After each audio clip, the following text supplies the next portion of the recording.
Hello YouTubians, and welcome back to Let's Play Final Fantasy 1 Advance with me, Blue Ankylo. So, let's see, very quickly, off camera I sold a bunch of junk, just so that our inventory isn't so filled up with random stuff. Oh, and also, I bought the rest of the level 7 junk magic. Not really impressed with level 7 black magic. It just doesn't look that great to me. Anyway, as you may have gathered, we need to learn a new language. So, let's talk to Une. Just a moment. Let me see that tablet. We were carrying it around for everyone to see. This is the Rosetta Stone. This makes it possible to decipher Lufinian. Yes, of course. That's what that was. It all makes sense. Here, allow me to express my gratitude by teaching you Lufinian. Hop. Hop, hop. There. Now you can speak Lufinian too. Well, that was easy. Bet you didn't know it was that easy to learn a new language, folks. So, what do we do with this new language? Well, there is a village we haven't been to yet, and everyone there, well, maybe they'd like to talk to us. So let me just see. Yeah, I don't think so. I'm pretty sure you gotta park your airplane, your airship way up here. That's the only way to get in there. So, we journey through the forest. Alright. Let's see what we got. I don't want to have to waste too much of the episode on this. You know what? You saw me fly over it all. I'm just gonna zip my way down there off camera because, to be honest, the enemies at this point in the game just aren't worth the trouble. I can do that every battle if I want. So, I'll be back in a second. And welcome! No problem at all. Welcome to Lufinia! We are the Lufinians, the descendants of the race that once lived among the clouds, the Sky People. You use a vessel called an airship. It was built by one of our ancestors, a man by the name of Sid. Ah! Retconning Sid back into the storyline. He wasn't in the original Final Fantasy 1. They must have noticed us flying over their city over and over again to know that it was our airship. The Light Bearers! Then the legend is true! It must be, if we're here, I guess. We have a legend that has been passed down through many generations. According to this legend, 400 years after the fall of civilization in the sky, warriors bearing light will come forth to save our people. I guess they are descendants if it's been 400 years since their sky castles and everything were destroyed. Uh-oh. 400 years ago, we had built a civilization of the highest order. Even beyond the skies we reached. But that is naught but history now. Unfortunately, these guys are gonna block the way, so I'm trying to push them out of the way just so I can go down, but there we go. This world is composed of 4 forces: fire, earth, water, wind. Yes, we know. Of these, we showed greatest prowess with the power of wind. High in the sky, we set a castle afloat amidst an azure sea of stars. Now that's pretty sweet. You thought this was Final Fantasy? No way, it's final science fiction. The flying castle floats on a blue sea of stars beyond the sky. Yes, we've heard that. The Sky People would pass on their memories from one generation to the next through rituals. But 400 years is a very long time, and those memories have begun to fade. Oh, poor guys. I guess they've had a pretty rough time of things. Could the mechanical beings our ancestors created still function? Well, we met one, but it wasn't doing so good, I think. It kinda buzzed and blurred itself offline. The castle that floats high above the clouds was once the home of our ancestors. The Mirage Tower is the gateway to that castle. Ah, there we go. That's what we need to do then. We came to believe there was another entity controlling the 4 fiends. To ascertain its location, we sent out 5 warriors. but much time has passed since we heard from them. I hope no harm has befallen them. 5 warriors? Hey, wait a second, I've never heard of that. But in fact, we have already met them, although it's pretty hard to tell. Kind of a bonus point for you if you can figure out where they were. I'd be really impressed, honestly, if you'd never played the game and could figure it out.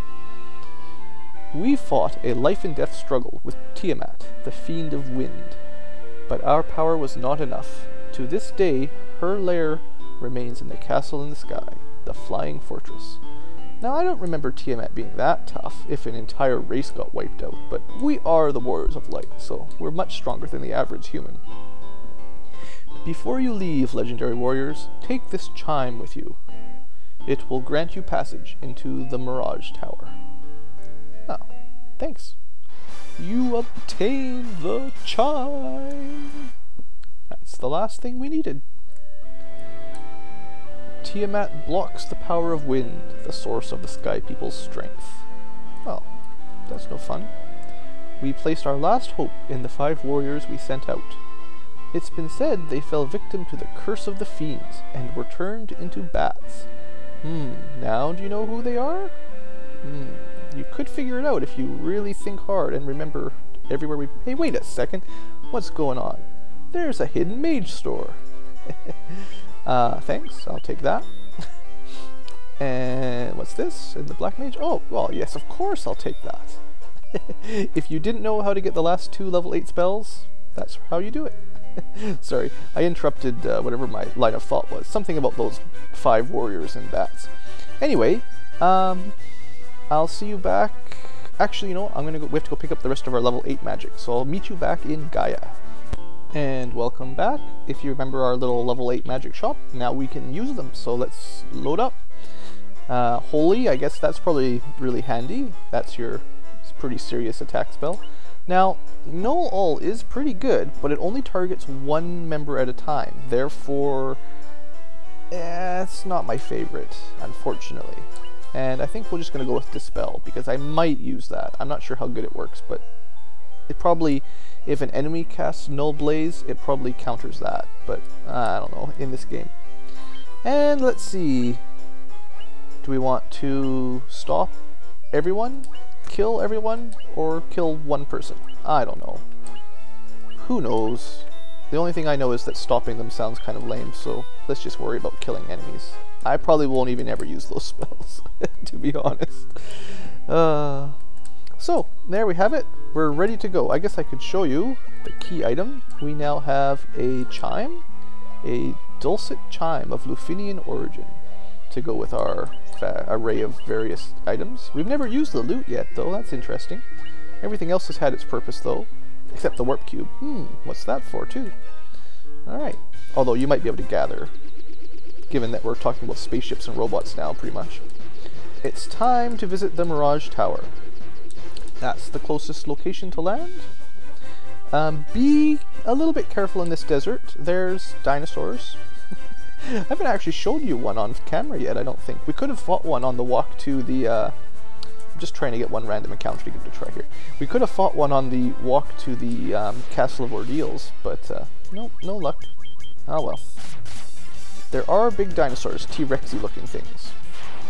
And they're fairly tough, but whatever. We're not getting the luck of the random encounters today. So, the Mirage Tower. Now this is a very long dungeon, probably the longest yet. So this one I'll have to cut into 2 episodes, pretty much for sure. But there's a really good spot for that. So, if you're in a rush, just go left and you can finish the first floor. But, you know, treasure, gotta get our treasure. Anything exciting to fight? Well, the Black Knight is new. He's not particularly scary, I don't think. Not when you can do 400 damage from your monk, and almost as much with Cecil. Not too bad. The good news is Rosa will get a better weapon very soon, so she'll finally catch up with Vivi for the most part. Oh look, treasure chests. And vampires. So now, those once mighty vampires who used to be a boss are sort of relegated to being just random encounters. But in large groups, you know, they're a little bit dangerous. They certainly can they can deal lots of damage. But if you remember way back in the Cavern of the Earth, we didn't have that hard of a time with them there, to be honest, so. Oh, wow, they have a little bit more hit points than Fire 2 can deal with, unfortunately. So, I might have to upgrade to a Fire 3 spell next time. Aw, come on. Make us take another round. Another! Vampires come back to haunt us. 10,000 gil. Wow. If you needed money, ouch. Although at this point, I can't see what you could use your money on. We've bought everything there is to buy. Those level 8 spells were the last thing that were expensive, so. Ah, a tent. That's great. What's in here, though? Look at all that treasure chests. Should I show you what Flare does? Yeah, let's see what Flare does. The highest powered spell in the game. It sounds kind of fiery, but I believe it's non-elemental damage, so nothing will be strong against it. And it does a lot of damage, so pretty nice. The Aegis Shield. If memory serves, protects you against stone.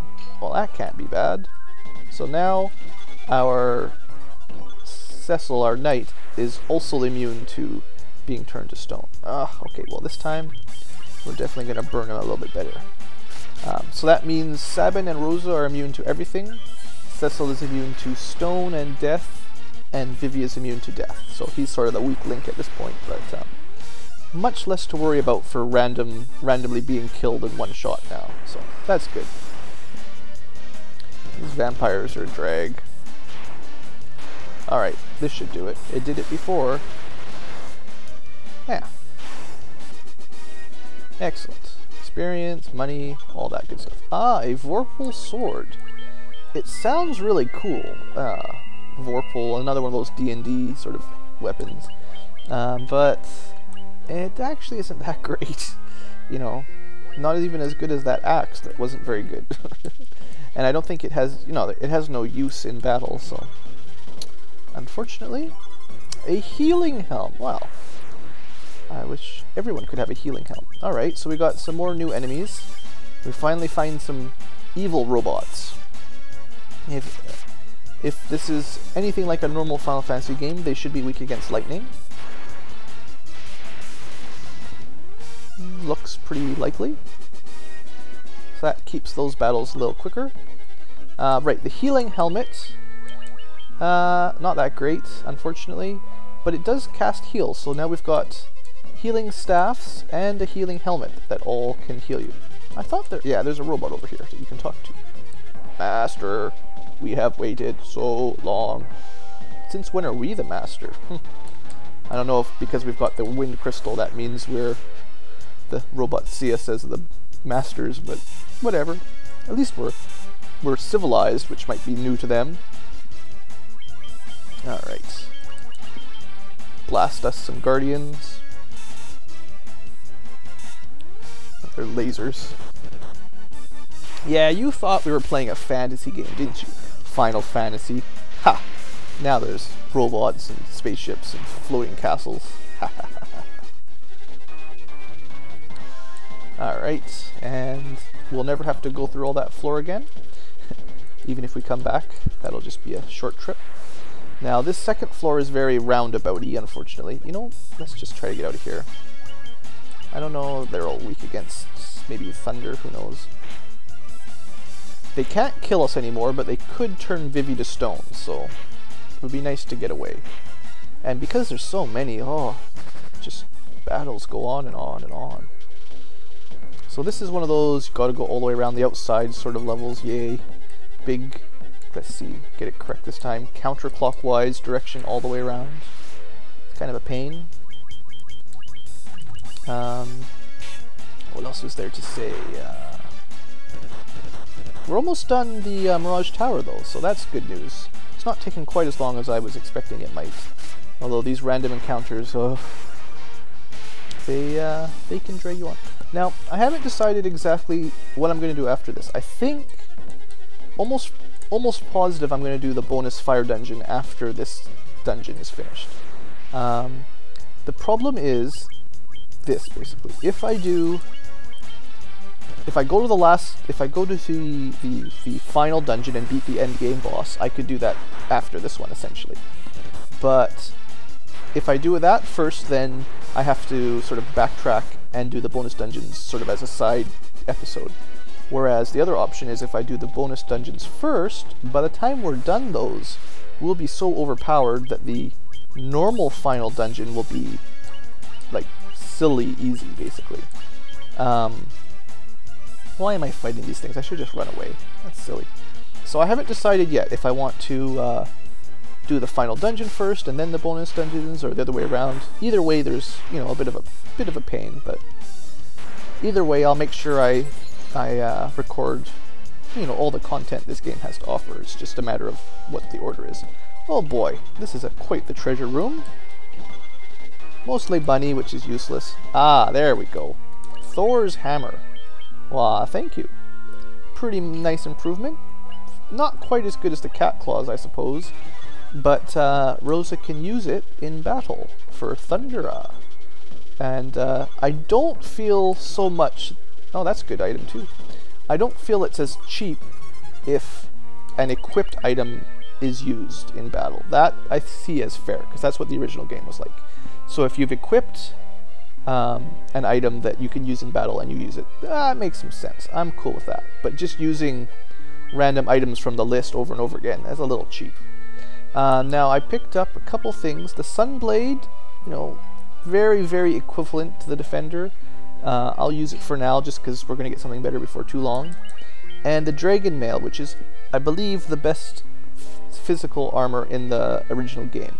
I think it also cuts fire, ice, lightning damage in half, which would make sense because, you know, dragons are tough against that kind of stuff. So that's kind of why I didn't give Cecil the ribbon, because I believe now he has his own defense against elemental attacks. So Vivi's the only one missing out right now. And then we'll deal with that before too long, I think. Oh, brother. Run away, please. And if they still around, we'll do that. Although I'm not sure, actually. It's possible the Pyrolisk is strong to fire, so that may have been a mistake. Come on, please run away. Yeah, nothing terribly to worry about. It just slows everything down. Oh, man. Alright. It's still enough. Excellent. I wasn't sure. They take like half damage from fire, so might not have been enough. Okay, this is getting slow here. Definitely need that accessory that cuts enemy encounters down or something. Alright, we're doing good. We're doing good. Gotta keep positive. So another little robot dude. Our friend left on a journey to the west. He took the warp cube and went to see our master. Well, we met him. If you haven't been to the water cave yet, or the Waterfall Cave, you know, whatever it's called, that's your hint that is telling you should have gone there. You've heard about it from a few people, and you didn't need to go yet. Like, you could get this far without having to travel to that dungeon, but well, we're gonna need that item pretty soon. And the last floor of the Mirage Tower. See, 3 floors high doesn't seem like a whole lot given how big it looked on the world map, but that's just what we got to deal with. Some were-tigers. Kind of a pain. Oh yeah, they what is it called? Regenerate as well, so that's great. Whatever, let's see if that works. I do have quite a few ether, so if Vivi ends up running low on magic, I'm cool. Now this room has a mini-boss. Dun dun! A blue dragon. The main thing to worry about is a lightning attack. It didn't use it, so we're good. It's not that tough, but it has a big thunderbolt attack.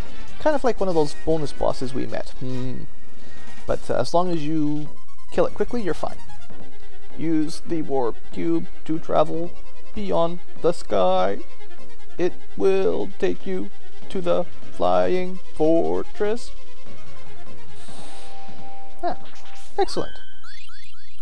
So, Mirage Tower done. Another dungeon with very nice music. I love this game.